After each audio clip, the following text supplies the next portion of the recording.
Hello, this is Michael Webb, and I am excited to talk with you because what I'm going to share is really important.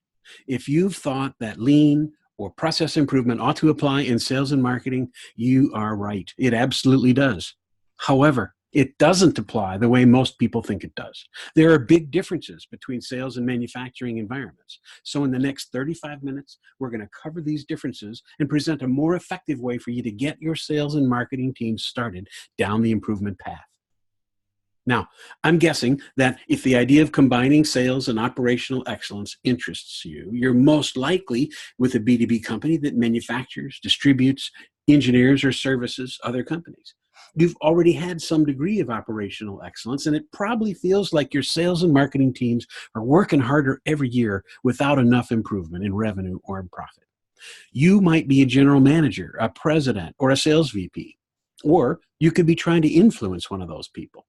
And since you've already seen process-oriented approaches work in your business, the natural reaction is, hey, we should start by eliminating waste in sales and marketing. And this is a challenge because the starting point is different in sales than it is in manufacturing. Let's take a few minutes to look at this challenge and then dive into how to start more effectively. If you've talked with your sales team about eliminating waste or defining the process, you've probably heard them already say things like, you can't save your way into growth. You have to spend money to make money. Or buyers make decisions from emotion. You can't forecast that. And of course, everybody knows that sales is a numbers game. If you want to sell more, you have to make more calls and do more proposals. Or we already know half of our marketing budget will be wasted. There's no way to know in advance which half it'll be. And of course, the old chestnut, salespeople are allergic to discipline and to process. Their value comes from their personalities, right?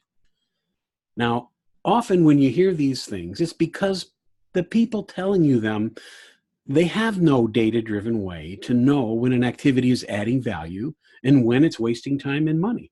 They know what they do works sometimes, and that some people are better at it than others. And that's why they believe what they do is more of an art than a science. And there's definitely some truth to that. Of course, if it was a production operation, you'd be able to follow the lean principles, these, right, from the Womack book. And if you've tried to do this, you've begun to recognize that sales and marketing, there's something different about it. In sales and marketing, the work is more intangible. When you compare marketing with manufacturing, you can see that instead of meeting the specification every time, you have to get someone you may never even meet to listen to you and to buy from you, to give you their money. Those are two different things. And instead of measuring results and costs and activities and waste, in sales, we primarily measure the end result only. I'm not saying it's right. I'm saying that's what they do. And in manufacturing, it's just accepted that activities are objective and we can measure them. Whereas in sales and marketing, many activities are seen as subjective. And naturally, the consequence of this is that standardization is seen as a detriment to doing the sales job. Again, I'm not saying this is right. I'm saying this is the culture that we have in sales and marketing. And understandably, personal judgment and opinions are much more prominent in sales.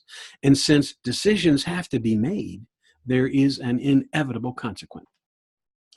When we perceive a problem in sales, we jump to a conclusion and try to fix it. New sales training, a new product launch, new CRM systems, establish a coaching culture. We need better opportunity management, or we need to define sales competencies, or hire more effective salespeople, or realign territories, or whatever. Often, when one of these solutions appears to work, we might think we've been successful. But let's look at the broader perspective. A lot of bright people work in sales and marketing, and many studies reveal that something is amiss.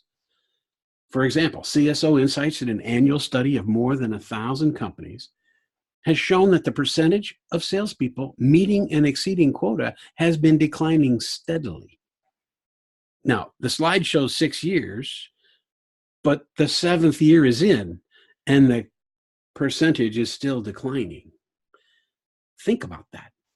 What could cause such a thing, such a disconnect? Are they not able to set quotas right? I mean, what could be going on here? It's been a time of economic recovery. Surely some of those thousands of companies are effectively implementing something to improve.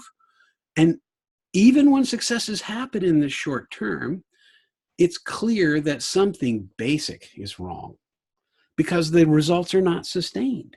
And fortunately, there is a way to look at this systemically. And here's what's wrong. In manufacturing, there's this rule of thumb. Value is that which the customer will pay for, right?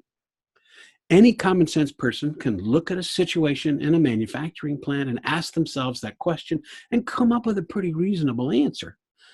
Unfortunately, in sales, you don't know what the customer will pay for until they buy. This is by definition. So how are you supposed to maximize value and minimize waste if you can't answer the question? The answer is you can't, and that's why, except for in the smallest of companies, it feels like there's this invisible Chinese wall between these two different worlds that do different things and look at everything differently, and communication between them, between the sales and marketing world and the production and service delivery world. Communication in either direction doesn't happen very easily. And the assumption is that how to manage these two worlds must therefore be different as well. Most senior executives simply take this for granted. But unfortunately, the bigger the company is, the more frustration this causes. It ruins careers. It bankrupts companies, not to mention their investors. Now, for 25 years in B2B sales and sales management and sales training, I've been on the receiving end, just like you have, in this kind of a problem in the culture, and been working on how do you figure out how to be more scientific in managing sales and marketing? How do you identify how value is added and distinguish waste? How do you measure things? And I've authored 2 books on the subject and a bunch of articles. And I'm here to tell you today that process improvement principles work. Period. Full stop. Unfortunately, many of the tools from manufacturing process improvement do not work in sales and marketing. The good news is your team can create the tools that they need so long as you understand 5 basic underlying principles. Let's call them shifts in your mindset. And you're going to want to hear what these are, because in the next 25 minutes or so, I'm going to tell you about real companies that made deal flow and waste visible, that harnessed their people's natural desire to improve, that baked individual sales skills and knowledge into the business itself, so that the newest salespeople were far more productive in less time than before, and experienced salespeople wasted much less time on work that added no value. And in the bargain, these companies dramatically improve forecast accuracy, productivity, costs, and margins. Now, the first principle addresses a pervasive issue, and one that's hard to admit. People in sales and marketing are often talking past one another. Unwittingly, they don't mean to. Unfortunately, this means that there's no way to assess and improve sales performance. We need a unified language that defines evidence and data that we face in sales, that can distinguish value from waste. And to get there, we need to recognize that, as I call it, we are all living the parable. The parable I'm talking about is the parable of the blind man and the elephant. One blind man is standing next to the leg of the elephant, and he says, "Oh, an elephant is like a tree." Another blind man is standing next to the trunk. "Oh, no, you don't understand. An elephant is much more like a snake." And around the elephant we go, with each blind person perceiving a different aspect of the animal. The thing is, they're arguing with each other. They don't yet recognize the fact that each of them only has access to a small part of the reality. Now, it's a crucial issue in sales because no single person understands everything that needs to be understood about how to best achieve sales and marketing goals, especially in large companies or even medium-sized companies. So by respecting the good in people, the parable provides a reason not to argue or interpret them. Everyone's simply starting from a different spot around the elephant, and so it's an opportunity to talk with each other to develop a common language that achieves a more accurate picture of reality. Now, we've learned that there are some rules that senior executives need to follow if you're going to enable this kind of culture. And they're pretty simple. First, we're all equal contributors. This means everyone's opinion matters. Opinions are really valuable. We all bring different backgrounds and experiences and different learning styles to the business, and we need all that. We need all that. Opinions are valuable, and data, on the other hand, data is priceless. We need to find data and base our decisions on data, not opinions. And when you do find data, you might have to change your mind, your opinion. And it's okay, because we are all learning. And the corollary to that is that when you are unsure, you may have to choose. You may have to go along with something that you don't violently disagree with, but you may be uncomfortable or don't understand, because you're part of a team that's experimenting and that's learning. That's it. Those are the rules of engagement. And we're not saying that sales and marketing isn't rational. Far from it. We're saying that we need to help people who live in this environment talk about it more effectively, be more precise in their language, because that's the only way they're going to improve how they solve problems. And this leads us to the second key mental shift. Getting them to talk about things is required. We're all used to acting like, the old father knows best, where the VP of sales or the company president supervises every move in their department. This has to change if you're going to create improvement. You need to shift instead to leverage what your people know. You need to enable them to develop their own language based on shared observations. No one can hide, and you should not do their thinking for them. Just consider all the variables they have to deal with, right? Differences among customer businesses, large companies, small companies, established companies, market leaders, market followers, and then consider the differences between individuals within those businesses. You could have experienced people, knowledgeable people, influential people, people who are just along for the ride, people with no influence. And then that doesn't even mention all the different mental frameworks and backgrounds that salespeople themselves bring to their job. They often have remarkably different orientations, and this filters what they see. So it is a lot of work to sort through these opinions.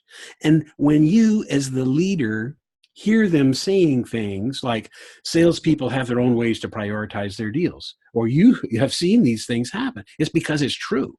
Right? There's no way to know in advance which half of the marketing budget will be wasted. Well, they haven't created one.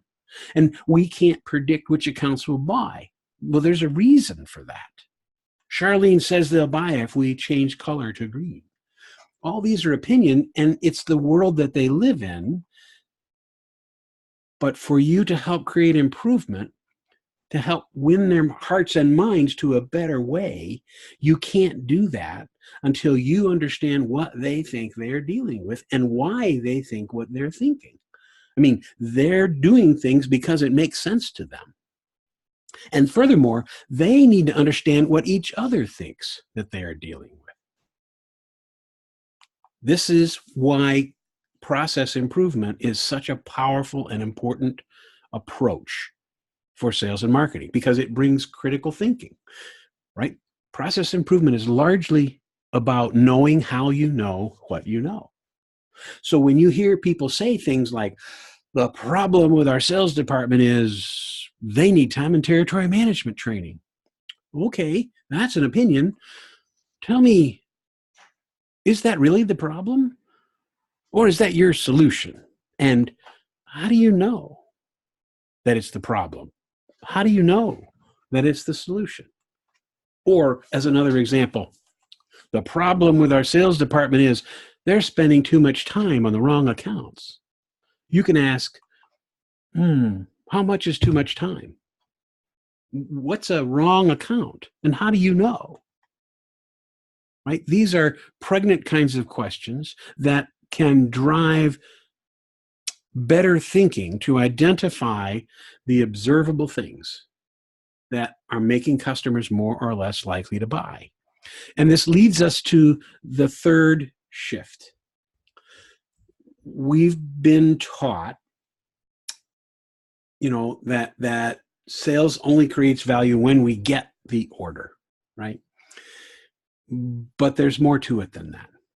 We have to be able to help people identify value and identify waste. Value means to whom and for what. It's a complicated thing, and it's a vital thing. The team needs to be able to detect whether they're making progress or wasting time, and they need to be able to create improvement and know that improvement is being created. Whether from your perspective, things are improving, or from the customer's perspective, things are improving. So let's scratch the surface here a little more. In manufacturing, we have this perspective on value, right? That variations and defects are usually waste. When these are eliminated, it creates the capacity to produce more value. And sales and marketing, that could work, but there's a different problem you have to solve before you get there. If you can't distinguish value from waste, then you don't know beforehand what prospects and customers will pay for. There's a lot more uncertainty in sales and marketing, especially when you first go down this path. So if a salesperson's calling on an account for 6 months without an order, are they creating value or are they wasting everyone's time? How can you know in advance if a new product launch or a lead generation campaign or a CRM system is going to create value or waste? Having evidence and data telling you that, not just a gut feel. You absolutely need a way to do this in sales and marketing. Now, to figure out this deceptively simple answer to this question, let's ask this one first. What's the job of sales and marketing? What's the first thing they have to do? Most salespeople would agree they have to gain some of the prospect's attention and time and information and earn their trust long before they're ever going to get a chance to earn some of the customer's money. The thing is, they might not have acknowledged that to do that, they must offer some kind of value in the eyes of the customer. That's huge. So how does sales create value for customers? The possibilities are almost endless. You can help them realize a problem simply by asking a question at the right time or bringing it to their attention. You can offer comparisons of the customer's company to some of their competitors or to some of your case studies. You can help them realize causes of their problems by helping them think more deeply. Help them do a self-assessment, right? Or connect various individuals within their company who have not spoken to each other before.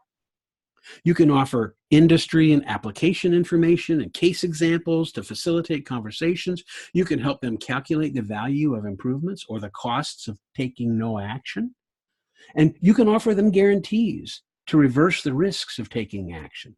And these things only scratch the surface, right? This is sales and marketing. It's limited by only our imagination and what we know about what customers want.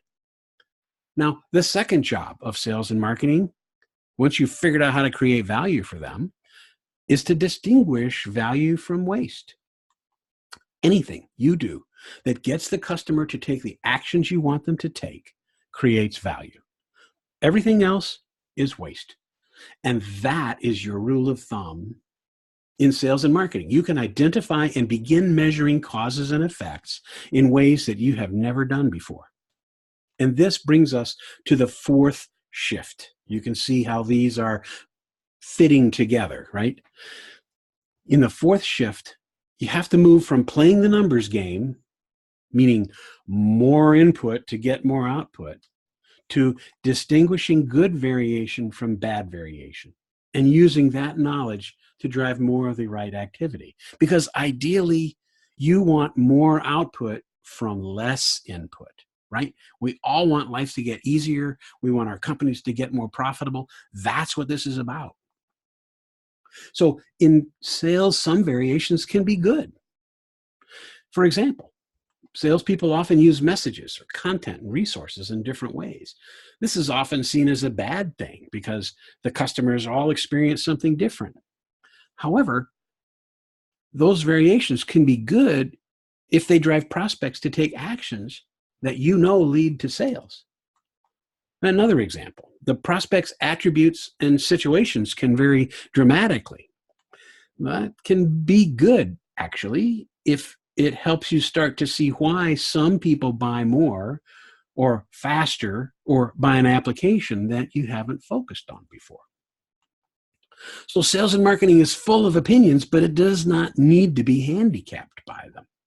And here you can use a traditional tool from manufacturing process improvement, the check sheet. You can use it to identify the observable attributes of your deals and gather data that leads to insights on customer behaviors. And by the way, salespeople love this because we're talking qualification criteria. And they all know they need to qualify their prospects. So let's consider an example. In a lot of sales training, most sales training, in fact, there's a lot of discussion about the customer relationship that's a coach or a sponsor, right? Someone within the customer's business who wants you to win and can help you win. You want to cultivate those relationships. And you can identify a number of observable traits that might make a given sales opportunity have higher or lower quality, meaning be more or less likely to buy from you. On the low end of the spectrum, you may not know if you have any coaches in the account. On the high end, the decision maker might be your coach. And there are other intermediate possibilities, right? Let's consider another example. Key characteristic in many industries is the customer's degree of urgency. You can define observable characteristics there too that distinguish low quality from high quality prospects. Some may be simply satisfying their curiosity. Others may have a capacity problem that must be solved immediately. Now, we're simply asking salespeople to tell the truth about what they see. In the background, software can assign a number value to each of these observations and sum the scores of the answers to all the questions on the check sheet. Now, you would expect, as I did, that the likelihood of winning any given deal could be proportional to the quality score, right? The sum of all of those answers to those questions on the check sheet. And what you would learn is something else. Because what really happens is that there's a narrow band of scores below which there's almost no chance of winning the business, and above which there's almost 100% chance of winning the business. And this has a profound impact. For one thing, the check sheet containing the observable characteristics of sales opportunities will become the most accurate forecast indicator your company has ever seen by an order of magnitude. Second, since this approach works so well, it gains almost immediate support of the sales team. They start trying to figure out how to increase their scores on the questions.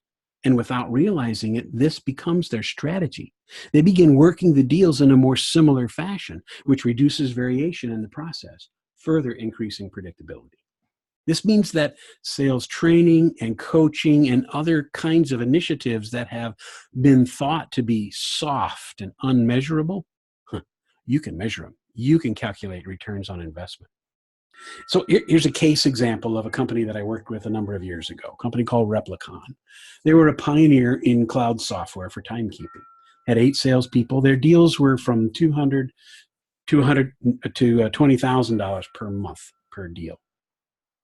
They configured their CRM, licensed actually, a popular sales training firm's formula, configured their CRM, and then they cranked up the pay-per-click ads to drive leads. Unfortunately, new account sales stayed flat. The president came to us and said, salespeople won't follow the process. So we looked at the evidence. Our findings and our practical improvements were pretty interesting. First, there was no structured voice of the customer. It was just a second thought. The sales process from this sales training company was very aggressive. pursuing the customer time and time again, closing them to take the next step. But it created no value for customers at all. The CRM system measured all these activities, but it didn't measure customer behavior. And the forecasting was just strictly gut feel.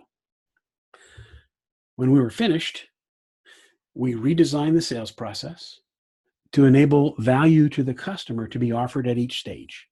In the early stages, they were offering information and case examples that were specific to that prospect's industry. There were different things that were offered, through each stage of the process, including demonstrations and proposals and so forth. The CRM system was reconfigured to support this new approach and the offering of these new materials. And it was set up so that the actions of the customers drove deal flow. And the opportunities were prioritized by quality scores. And the results were pretty miraculous. Within 6 months, new account revenue was up 33%, with zero increase in leads. They were paying no more money for pay-per-click leads. Deal size went up 14%, and sales forecast accuracy after 2 rounds of improvement was above 94% in measured statistical forecast accuracy. Overall throughput from inquiry to new accounts increased more than 100%. This is a doubling of sales productivity. And so now with these as a foundation, we're ready for shift number 5, which is a shift from emphasizing your sales process and getting your team to work harder to recognizing the sales production system. There's an environment that your customers and your salespeople live in. You need to methodically optimize that environment to get more and more output from fewer and fewer inputs. Normally, companies think about the sales process in terms that deal with themselves, right? What we have to do. We prospect. We make sales calls. We make a sales presentation, conduct a demonstration, and generate a proposal and take an order. And the customer sits still for all that, right? We wish. Why? The customer doesn't cooperate because the customer thinks about their process very differently.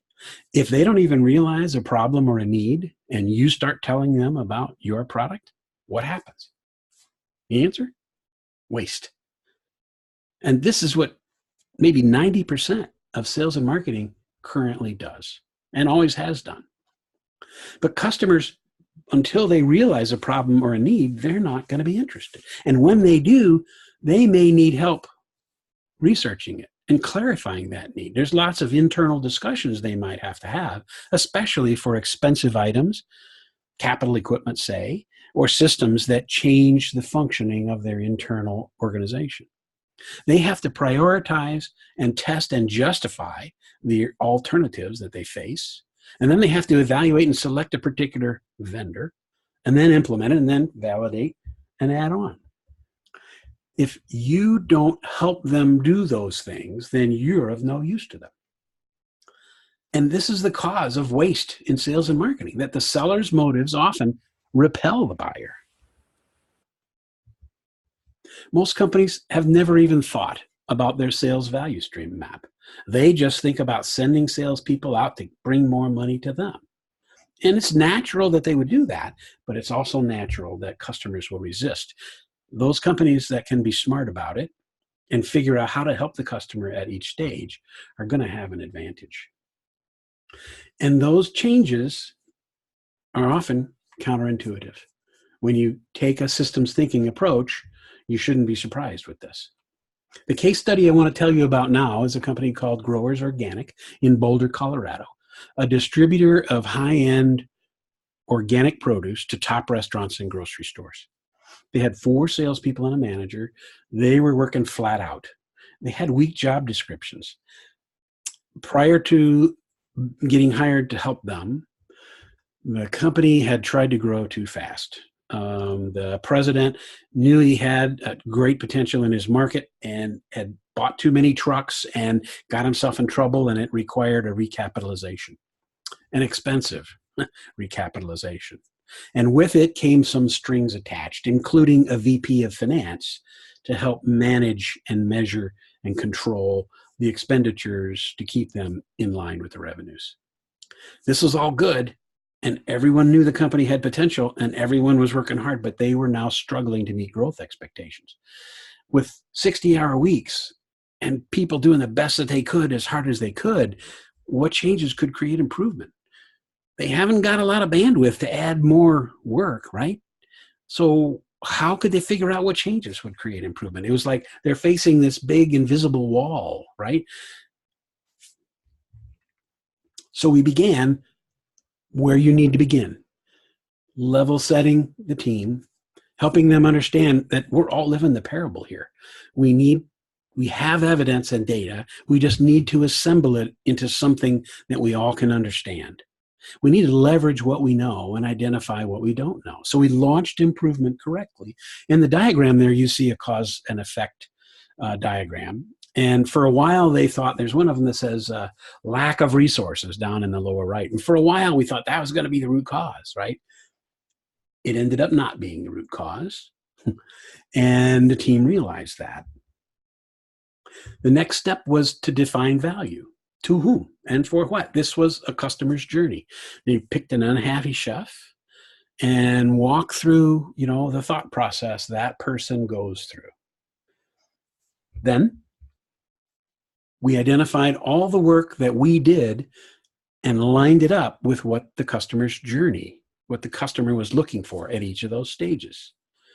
And I've left most of it off here because, it's a lot of detail, but quickly, the voice of the business was telling us, we've got some problems in here. Some of these work steps are more problematic than others. So the team now had a recognition of why improvement is needed, what improvement was going to look like, and where we need to begin. Where could we put the least amount of effort to get the greatest amount of gain? And it was in servicing customers. Because this sales team was responsible for entering orders. Remember, it's a small company. And you can see input order there. This is a traditional value stream map that we did during the workshop with them. And those are the timings down along the bottom there.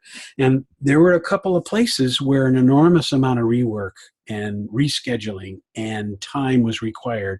Salespeople had to leave their desk and go out to make sure that the right product was on the right truck. These are not difficult problems to solve, but the appropriate people in the company needed to be in the room to talk it through and come up with ways to improve. And they did. They realized now that their process and their issues were aligned, and now they could manage it. They could zero in on the things that needed to be changed. They realized that they had three very different types of work in sales and marketing, right? Finding, winning, and keeping. And they realize that before we're going to have time to improve those things, we really need to improve this warehouse and return process. There can't be as much waste and time-consuming rework there. So along with the warehouse, they set up a sales accountability daily Kanban meeting where the teams could talk about what work had to get done for the day and how they were going to be coordinating with each other and have measurable goals that were revisited the next day. Another key thing, salespeople didn't know how to talk to their customers, right? It's a daily business. They needed to be able to do something besides, hey, have you got any more orders for me yet? So they asked Bruno, a fellow who was very talented and unique kind of a person. He was their purchasing agent. He knew all the farmers in all the state of Colorado because he bought from them and had for years. They asked Bruno to fill out a simple questionnaire, 4 questions, and record his answers on a little digital recorder when he came in the morning at 4 o'clock. This gave the salespeople the new information about the market that their customers were interested in every day. So they could call up with new information, Hey, the arugula is really looking good right now, but after next week, it's going to be gone, right? Whatever. They had conversations that were valuable to their customers. And they were able to then, based on the type of customers, the volume of those customers, the margins that they got from those customers, and by the value that the customer got from it, they were able to better prioritize how they service their customers and where they put their priorities. The results were dramatic. The sales team defined their own work within the system. This happened on Thursday. It was a 5-day, what we call a 5-day construct. The company, locked themselves in a room for 5 days, not quite all day because salespeople had to do some of their work, right? But we worked it out. And shortly after the work was finished, within the week after the Kaizen event, this 5-day construct, one of the salespeople said, this isn't what I signed up for. I'm going to leave. Okay.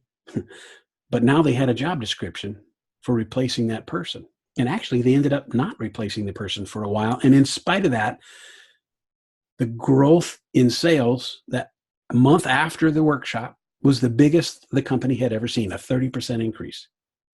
And from January of 2017 until June of 2018, in a seasonal comparison, they had a 54% increase over the previous year. They had existing client upselling increased, right? More existing clients were buying more. They had 2 major new account wins and 1 pilot for a whole new market. This is what Brian Freeman and Dan Plackey, the president and chief financial officer of Growers Organic, had to say. Your workshop made our team think from a different angle. They found data they didn't even know they had. They initiated deep changes to their own roles and accountabilities. That's when we saw light at the end of the tunnel. Right after the workshop, a problem came up. We used what we learned to solve it more constructively than before. How we do things here has definitely changed. Your company, too, can eliminate the Chinese wall. You can tap into your people's desires to remove their own barriers and frustrations so they can live better, simpler, and easier lives. And your company can, too. What can you do with these ideas? Begin to be more aware of how we describe the elephant. Ask your people, what do you know and how do you know? What creates value? What causes waste? Develop respectful agreement. Help them to develop respectful agreement around the customer's journey and around the sales production system. And then begin to distinguish good variations from bad. Ask why and ask how might you do better. Now, there are many more real companies. I've just given you 2 case studies of pretty small companies because the results are very quick and easy to see. But there's a lot of companies that I've worked with where we've made deal flow visible, harnessed their internal desires to improve, baked sales skill into the business instead of depending on salespeople's personalities. And we've improved forecast accuracy, productivity, and costs and margins. I have like 8 different case studies that are available. All of them involve this consistent glide path that we've been working on for 15 years. It begins, right, recognizing that we're living the parable, leveraging what people know, challenging them about how they know, defining value to whom and for what, and distinguishing good variation from bad variation, and then recognizing that there's a system here and we can improve its performance. So, what do you want to do next? When you're finally ready to fix your sales issues and begin using a structured, bottom-up, fully accountable approach to designing and improving your sales process, I might be able to help. Let's talk one-on-one. You can book a call at salesperformance.com, services-inquiry. salesperformance.com/services-inquiry. I look forward to hearing from you.